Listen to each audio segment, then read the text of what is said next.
Shalom saudaraku, berjumpa lagi bersama dengan saya Pendeta Jakob Setio dalam program Sapa Jemaat di Rumah. Kali ini kita akan bersaat teduh bersama-sama. Mari kita berdoa. Tuhan, kami rindu kuasa firman-Mu melawat setiap kami, dan biarlah hidup kami senantiasa dituntun oleh kebenaran firman-Mu, sehingga kami tetap ada di dalam on the track-nya Tuhan, dan mengalami berkat-berkat maksimal yang Tuhan telah siapkan bagi hidup kami. Berfirmanlah Tuhan, kami siap diberkati oleh Engkau. Dalam nama Yesus, haleluya, amin. Firman Tuhan kali ini terambil dari 1 Samuel 13 ayat 13 dan 14. 1 Samuel 13 ayat 13 dan 14 berkata, kata Samuel kepada Saul, perbuatanmu itu bodoh.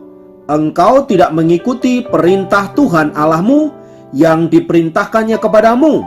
Sebab sedianya Tuhan mengokohkan kerajaanmu atas orang Israel untuk selama-lamanya. Tetapi sekarang kerajaanmu itu tidak akan tetap.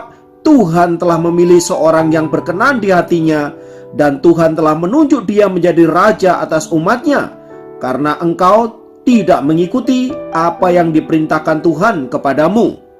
Saudaraku, pernahkah Anda mendengar istilah mudi? Ya, mudi adalah sebuah istilah untuk menggambarkan perasaan seseorang yang mudah sekali berubah-ubah. Orang ini bergerak atau merespon sesuatu seringkali berdasarkan perasaannya. Kalau ia lagi senang, kalau ia lagi bersukacita, kalau ia lagi semangat, dia akan melakukan sesuatu dengan penuh antusias. Dia akan sangat menggebu-gebu dan terlihat sebagai orang yang pantang menyerah.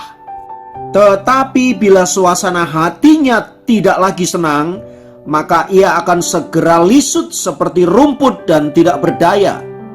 Nah, orang yang pergerakan hidupnya berdasarkan mudi tentu memiliki banyak kerugian.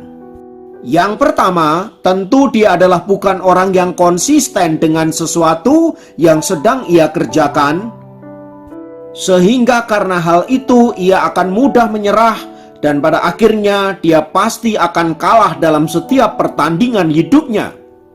Yang kedua, orang yang hidupnya dipengaruhi oleh mudinya akan memiliki masalah dalam hal berelasi dengan orang lain. Memang kalau ia lagi senang, dia adalah orang yang sangat menyenangkan. Tetapi kalau dia lagi bete, dia akan menjadi orang yang sangat menyebalkan. Dan karena ia dipengaruhi oleh mudinya, maka ia akan terlihat sebagai orang yang berubah-ubah suasana hatinya, sehingga orang-orang yang ada di dekatnya menjadi tidak nyaman berjalan bersama dengan dia. Dan tentu saja itu sebuah kerugian. Bayangkan bila kita berbisnis dengan orang seperti ini, atau ada di dalam satu tim di dalam pelayanan, atau bahkan cuma sekedar berjalan bersama-sama. Kehadiran orang seperti ini tentu sangat tidak menyenangkan. Tak heran karena hal itu, ada banyak orang-orang yang secara diam-diam mulai mengundurkan diri untuk dekat dengan orang seperti itu. Kerugian yang ketiga berkaitan dengan citra diri. Orang yang pergerakan hidupnya berdasarkan mudinya akan terlihat plin-plan dan kurang bisa dipercaya. Karena hal itu, maka orang lain susah memberikan kepercayaan kepada orang seperti ini. Dalam bidang apapun, kalau kita tidak dipercayai oleh orang lain, itu akan membuat kita mati kutu. Dalam hal bisnis, dalam hal berelasi dengan warga sekitar, apalagi dalam hal pelayanan. Orang tidak akan pernah menaruh respek kepada orang-orang yang hidupnya digerakkan oleh mudinya. Oleh sebab itu saudaraku, mari kita menjadi pribadi yang tidak bergerak berdasarkan mood kita, dan menjaga sedapat mungkin untuk senantiasa stabil dalam hal mengelola emosi kita. Nah, mungkin kita bertanya-tanya, kira-kira Apa sih yang menjadi penyebab suasana hati atau emosi kita berubah-ubah tidak menentu? Ada beberapa faktor yang mempengaruhi hal itu. Selain karena faktor asupan makanan, karena memang ada beberapa makanan yang bisa mempengaruhi perasaan atau mood kita, penyebab lain yang membuat perasaan kita berubah-ubah adalah faktor internal. Biasanya, orang yang mengalami gangguan emosi atau perasaan yang berubah-ubah itu karena hidupnya senantiasa ada di dalam kecemasan. Ia akan merasa cemas apabila dirinya tidak dihargai. Ia akan cemas apabila dirinya tidak diakui. Ia juga akan mudah cemas dengan situasi yang ada di sekitar dirinya, entah itu berkaitan dengan finansial, kesehatan, atau hal-hal yang berkaitan dengan masa depan. Karena kecemasan itu begitu akut, menyebabkan dia mengalami gangguan emosi, sehingga ia selalu mudah untuk berubah suasana hatinya apabila sesuatu terjadi terhadap dirinya. Penyebab internal yang lainnya adalah kelelahan. Kelelahan di sini ada dua, baik secara fisik maupun secara psikis atau emosi. Dan yang paling berbahaya di antara keduanya adalah kelelahan secara psikis. Saat orang mengalami kelelahan secara psikis, itu akan mengganggu seluruh kehidupannya. Pikirannya terganggu, jiwanya terganggu, bahkan rohaninya bisa sangat terganggu. Dan salah satu dari tokoh Alkitab yang mengalami masalah emosi atau moody ini, saudara-saudara, adalah Raja Saul. Saul sebenarnya adalah orang pilihan Allah.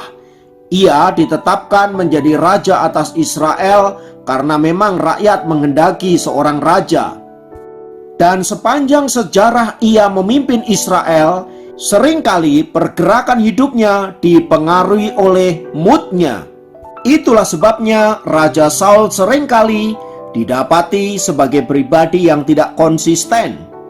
Ia tidak konsisten di dalam melaksanakan perintah-perintah Allah. Ia juga tidak konsisten di dalam berelasi dengan orang lain, terutama dengan Daud. Sehingga karena hal itu kemudian ia menjadi pribadi yang kehilangan segala-galanya. Semua itu terjadi karena Raja Saul adalah orang yang senantiasa terpengaruh oleh perasaan atau emosinya. Bayangkan kalau ia tidak bereaksi berlebihan atas sanjungan orang Israel kepada Daud ketika mereka berkata, Saul mengalahkan beribu-ribu musuh dan Daud mengalahkan berlaksa-laksa. Seandainya ia berpikiran positif terhadap apa yang dikatakan orang Israel itu, sayangnya Raja Saul adalah tipikal orang yang senantiasa dipengaruhi oleh perasaannya. Dengan kata lain, dia adalah raja yang baperan. Dan karena hal itu kemudian, Alkitab mencatat sejarah kehidupan Saul yang tragis, bukan hanya dirinya, tetapi juga kepada keturunan-keturunannya mengalami nasib yang sangat mengerikan.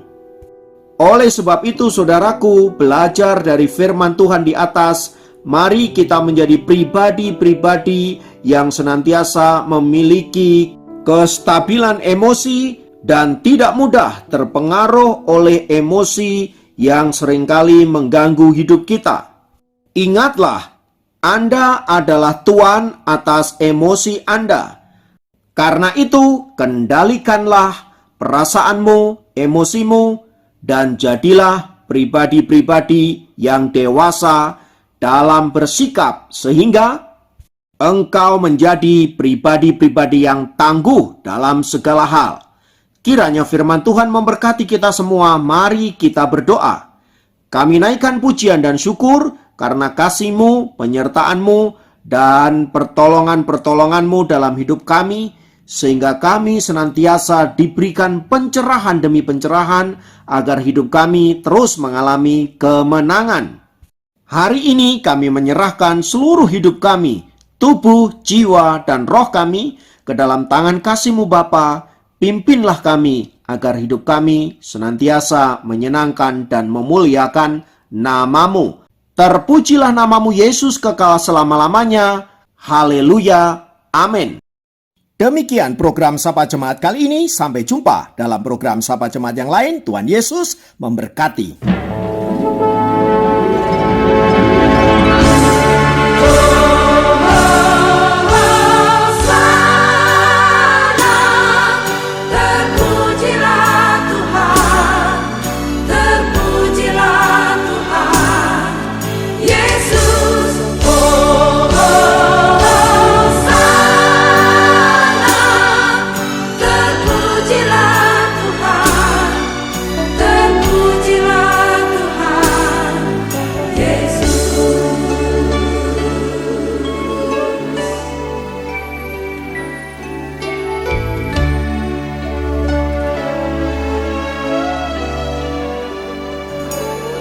Yesus